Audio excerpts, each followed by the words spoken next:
First of all, I mean, even as I look over it, wow, what a great team that was. The Tigers are losing a lot of firepower, but they were just getting too expensive. Every team, with maybe the exception of the Yankees, operates on a budget.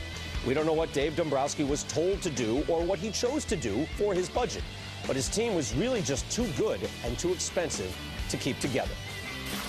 All right, for some Clubhouse analysis, we welcome in Paul Sporer, who writes for Baseball Perspective and follows the Tigers closely on Paint the Black. Paul, you just heard all that. What's your take on the Tigers' moves? They didn't make a ton of sense initially. Like when you first kind of see it come across the wire, the Kinsler for Fielder trade. They're going to lose all that power. What's going on there? Kinsler's coming off of a bad year. But when you sit back and really think about it, that Kinsler trade was pure gold. This team was rife with inflexibility, both on and off the field. We saw it play out on the field last year. Just trying to take Miguel Cabrera, who was injured, off the field would have put him at DH, would have put 3 or 4 different players out of position because you can't take Victor Martinez off the field. He was their best hitter at the time. Off the field, not only do they have the financial issues that you're talking about, but they've also got several star contracts that are going to be coming due. Miguel Cabrera is due for another contract. Cy Young, Max Scherzer hasn't even had his huge contract yet. So, you know, they had inflexibility. That trade right there gave them tons of flexibility right back. The Fister trade, that's a bit tougher to digest. He appears to be markedly better than the returns that they got. But Dave Dombrowski has a good enough track record that I think you have to wait and see.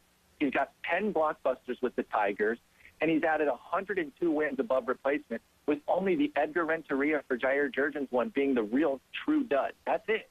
So most of his trades have him acquiring the MLB-ready talent while dealing away prospects. This new trade is a little bit different, where he's giving away the established guy, but he's got eyes for Robbie Ray, so maybe he is the real deal. We know that Fister is, but I think we have to wait and see. Yeah, Paul, here's what I don't get, right? And then, that all said, he then picked up Joe Nathan for $10 million a year. They lose a lot of the savings they worked so hard to obtain. So it's kind of a swap for 200 innings of Fister, 65 innings for a closer. Does that make sense to you?